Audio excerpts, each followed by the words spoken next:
In the heart of Tennessee, amidst the rolling fields that once shimmered white with cotton blooms, stood the Chamberlain estate, a vast tract of land that symbolized both wealth and deeply buried secrets. The year was 1863, and while the nation was tearing itself apart in the throes of civil war, the Chamberlain family saw its profits surge. With cotton demand high and southern supply lines fiercely guarded, their plantation became one of the most productive and profitable in the region. The grandeur of their manor, the fine suits worn by its patriarchs, and the carriages that rolled out of their gates painted a picture of aristocratic affluence. But hidden behind the romantic facade of the antebellum South lay a truth that even time has tried to forget. The fortune of the Chamberlains was not just rooted in the fertile land or their shrewd business dealings, it was built upon the backs of the enslaved, many of whom met their end on the property and were laid to rest in 73 unmarked graves, their names erased from memory and history. These unmarked graves were not part of the estate's official records. Nowhere in the family journals, ledgers, or property maps were these burial sites documented. Their existence came to light only through oral histories whispered among descendants of the enslaved, and aged locals who spoke of nighttime processions, the hush that fell over the fields after sundown, and the rhythmic hammering of wooden coffins being nailed shut by lantern light. Some remembered the patches of earth where grass grew differently, where the soil seemed oddly sunken, as though holding on to something it could never fully conceal. The Chamberlain family, known publicly for their generosity to local churches and war widows, never acknowledged these graves.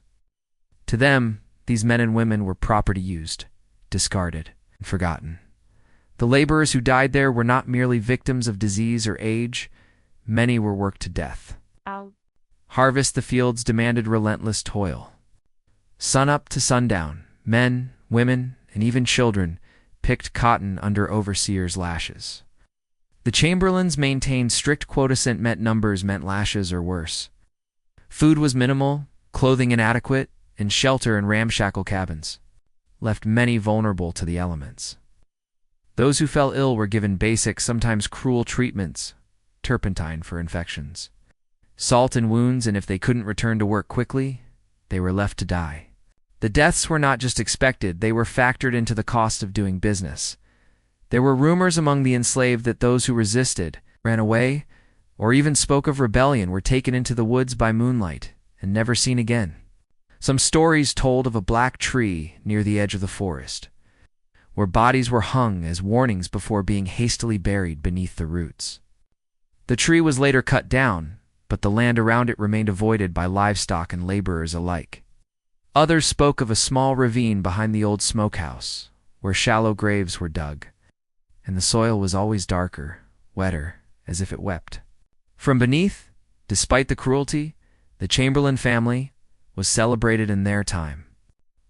Local newspapers lauded their innovation in plantation management, and Confederate officers frequently dined at their table. With every bale of cotton shipped out, their influence grew. Yet within their own ranks, not all were blind to the moral rot. A lesser-known Chamberlain cousin, Lydia, kept a hidden diary now preserved in fragments at a private archive. In it, she wrote of the cries from beyond the quarters, the quiet disappearances, and her own guilt at having stayed silent.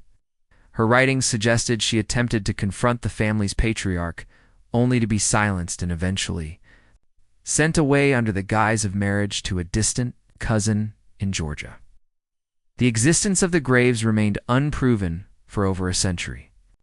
However, in the late 20th century, a team of historical preservationists and forensic archaeologists, commissioned during a land dispute involving the old Chamberlain property, uncovered anomalies beneath the ground.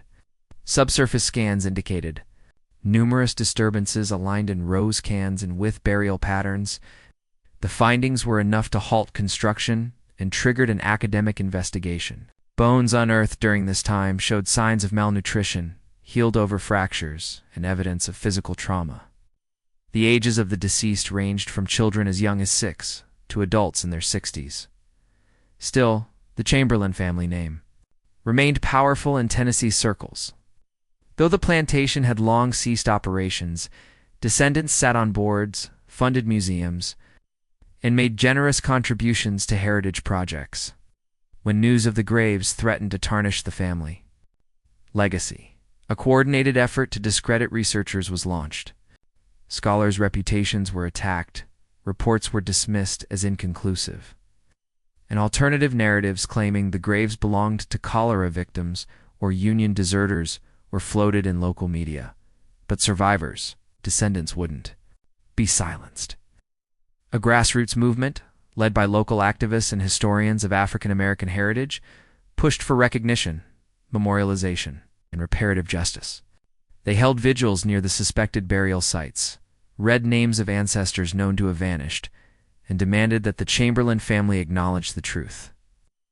The movement grew, drawing national attention and reigniting debates about how the South remembers its past. The unmarked graves became more than just symbols of suffering. They were evidence of a suppressed history, a reckoning long overdue. To this day, the Chamberlain land remains a contested space.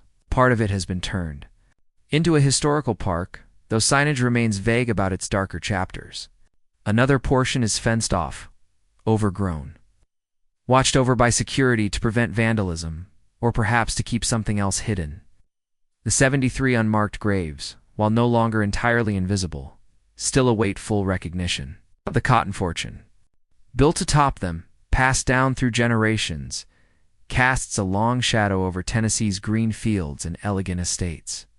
For some, the soil still whispers, with voices never laid to rest, names never carved in stone, and stories that refuse to stay buried.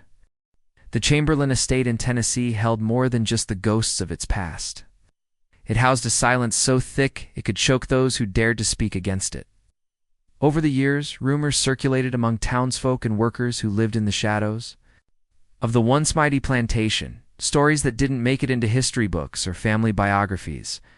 These whispers told of people who vanished without a trace, runaway slaves who never made it to freedom, indentured workers whose contracts were quietly burned, and even hired hands who dared question the authority of the Chamberlain name. Common thread among these tales was not just the disappearance, but the peculiar quiet that followed. No investigations, no funerals, no outrage. Only silence and soil. Local folklore began to evolve, not as a source of entertainment, but as a form of encoded memory. Elders warned children not to wander near certain patches of the estate, places where the trees bent unnaturally or where the wind always seemed a bit colder. These areas, they said, were cursed, watched over by the spirits of those who never received a proper burial. 73 unmarked graves discovered much later were believed by some to contain more than the remains of enslaved individuals. Oral traditions passed down from generation to generation claimed that the land buried descent itself. If you resisted the Chamberlains, if you spoke too loudly, refused to work, or threatened to leave, who were swallowed by the earth and forgotten. A set of yellowed legal documents, uncovered in a private collection in the early 2000s, hinted at transactions involving temporary workers and debt-bound labor, terms often used to disguise the true nature of indentured servitude. Some of these contracts bore no signatures. Others were scrawled in trembling hands, likely under duress. One document dated 1859 made reference to adjustments in housing for new arrivals, a euphemism that likely masked the reallocation of slave quarters to accommodate additional laborers, many of whom came from impoverished European backgrounds. These individuals, desperate and far from home, had few options and no protections. Once on the Chamberlain estate, they were treated little better than slaves and vanished from official records after a few seasons. There were also stories of individuals who challenged the Chamberlains from within. A few brave souls of fan-educated black laborers or freedmen employed during Reconstruction tempted to unionize or request fair wages. These efforts were met with swift and quiet retaliation. One former overseer, speaking anonymously in a recorded 1937 interview as part of the WPA slave narratives, recalled a man named Elias who tried to organize a work stoppage in 1867. According to the overseer, Elias was taken into the hills one night and not heard from again. No one dared ask questions. His family was told he had run off, though his belongings remained untouched in his quarters. A week later, the Chamberlains announced new loyalty policies for their workers, requiring silent compliance. More chilling still were the documented patterns of silence surrounding these disappearances. In county records, there are gaps clusters of missing persons reports dismissed without follow-up and inquests closed before they began. Several local justices of the peace were Chamberlain allies or beneficiaries of their largesse, attending lavish parties and receiving generous campaign donations. Any attempt to formally accuse the family or investigate the disappearances was quietly suppressed. There were even suggestions in private correspondence between local officials that Chamberlain land should be considered off-limits for inquiries. Out of respect for their generational contribution to the county's prosperity, the construction of a small chapel on the edge of the plantation in 1871 is initially seen as a gesture of goodwill to the community, but older residents insisted the church was strategically placed to obscure the entrance to one of the most notorious burial zones on the property. Though the church still stands, rarely used now, few parishioners ever ventured behind it. A rusted iron gate leads to what appears to be an abandoned garden. Beneath the ivy and time-worn stones, the land dips in suspiciously regular patterned small depressions that align perfectly with where unmarked graves would be. Locals long speculated that the church was part of an effort to sanctify, or at least hide, the ground beneath it. The culture of silence extended into the Chamberlain household itself. Family letters archived in a nearby historical society reveal a rigid hierarchy, not only in class but in voice. Yes. Daughters were instructed not to engage with workers. Sons were taught that loyalty to the family meant protecting its reputation above all else. There is one surviving letter from Margaret Chamberlain, a niece of the plantation's patriarch, addressed to a friend in Charleston, in which she cryptically mentions, "The screams last night from the quarters chilled me, but father says they are necessary for order." The letter was never mailed, was found unsent, tucked behind a loose brick in the fireplace of her old room by a restoration worker decades later. When questioned about the legacy of their ancestors, modern Chamberlain descendants have offered carefully worded statements. Some express sorrow for any pain caused by historical practices, but none acknowledge the unmarked graves or the disappearances. At family reunions held on a smaller, privately owned section of the original estate, history is carefully curated. Tours emphasize the Chamberlains' involvement in post-war philanthropy and their contributions to local education. There is no mention of the burial sites or the stories of missing people.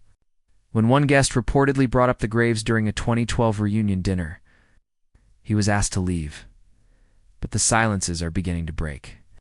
Younger generations of researchers, activists, descendants of those who worked on the estate are piecing together the buried truths. With every uncovered document, every recorded testimony, the narrative begins to shift. What was once folklore is being verified. Ghost stories are becoming history.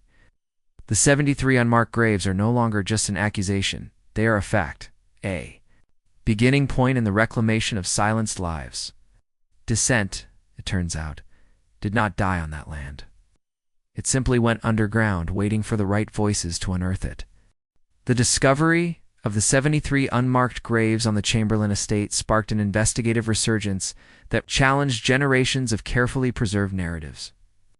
For years, the legacy of the Chamberlains had been cloaked in gentility one of Southern pride, agricultural innovation, and aristocratic elegance.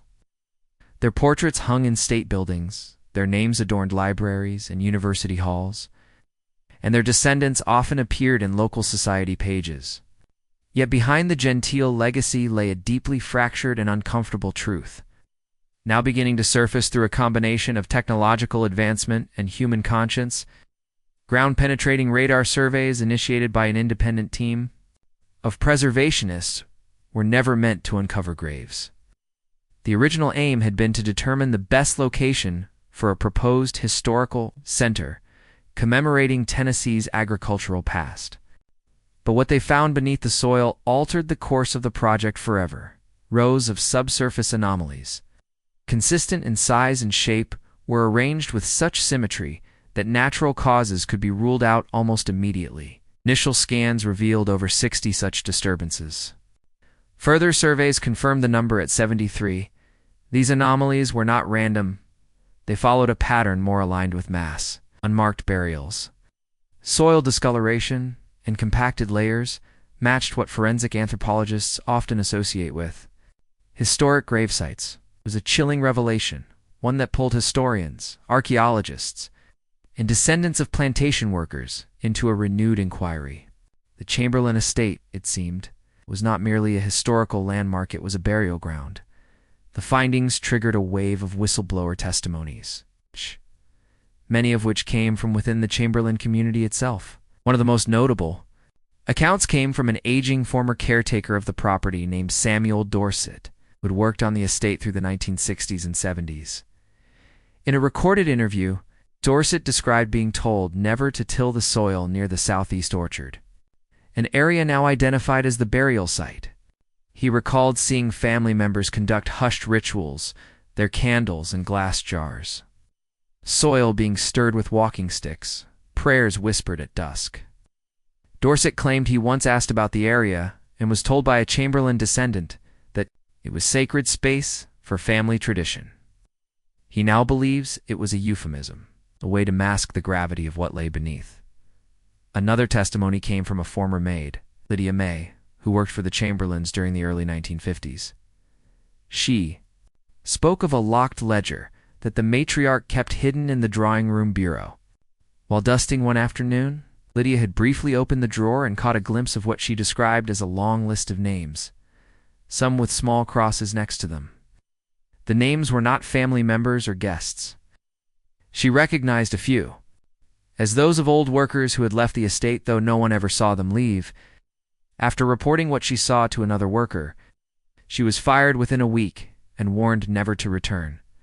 Whistleblower accounts and ground scans fueled public interest, but it was the archival rediscovery of suppressed records that gave the investigation credibility. A historian from Fisk University unearthed a collection of letters and ledgers misfiled in a Nashville archive. These documents, originally belonging to a Chamberlain cousin who had distanced himself from the main family, contained references to quiet removals, overages, and disposals during the peak years of cotton production. While the language was coded, patterns began to emerge. Every time a disposal was listed, the family's output surged. When asked by colleagues about the terminology, the historian noted that overages often coincided with known census discrepancies, indicating that there may have been more people living and working on the estate than were ever officially acknowledged. The Chamberlain family, upon learning of the investigation's growing momentum, initially denied the findings. Public statements referred to the reports as speculative, lacking conclusive forensic evidence, and citing decades of disrepair and topographical changes as possible explanations for the anomalies. A few descendants even accused the researchers of smearing a historical legacy out of political motive. But the tide was shifting. Independent verification from academic institutions and peer-reviewed studies published in respected journals silenced many of the denials. The data was sound, the documentation valid, and the physical evidence irrefutable. A tipping point came when the Tennessee Department of Historical Resources initiated its own investigation. They conducted soil sampling and unearthed fragmented remains, bone shards, metal buttons, and coffin nails, all indicative of human burial. DNA testing on recovered remains, though complicated by degradation, matched familial lines known to descend from enslaved communities in the region. One such match involved the direct descendant of a woman named Hester, believed to have been a field hand on the Chamberlain estate in the 1850s. Her family had passed down stories of her sudden disappearance during harvest season. The story was always treated as legend until now. Public reaction was immediate and visceral. Local communities, especially black residents whose ancestors may have worked on or near the estate, organized marches and vigils. Memorials were erected along the boundaries of the property. Local clergy began holding services in recognition of the dead. Calls for reparations and public acknowledgement intensified. The Chamberlain family, facing mounting pressure, convened a private press conference but declined to admit wrongdoing. They offered to fund a memorial but refused to concede to the language of mass grave or human rights abuse. For many, the gesture rang hollow. Meanwhile, academic and activist communities continued to piece together the broader implications of the discovery. It was not merely about 73 graves, it was about rewriting the sanitized history that had prevailed for over a century. The case became emblematic of a larger national conversation about reckoning with historical atrocities, masked by wealth, heritage, and architectural grandeur. Schools began revising textbooks, museums restructured exhibits to include the voices of the oppressed, not just their oppressors. And most importantly, those long erased were finally being acknowledged not as footnotes, but as central figures. In a story too long ignored, the Chamberlain investigation remains ongoing. With excavation plans stalled by legal challenges and zoning restrictions, still, researchers continue their work, combing through personal diaries, legal ledgers, and property deeds. Every new scrap of evidence brings the story closer to completion. Every whisper from the past grows louder. The once impenetrable myth of Southern honor, draped in Spanish moss and woven into the cotton fields of Tennessee, now faces the unyielding force of truth. The ground no longer holds its silence, and the legacy it concealed is now being rewritten in bone, ink, and stone.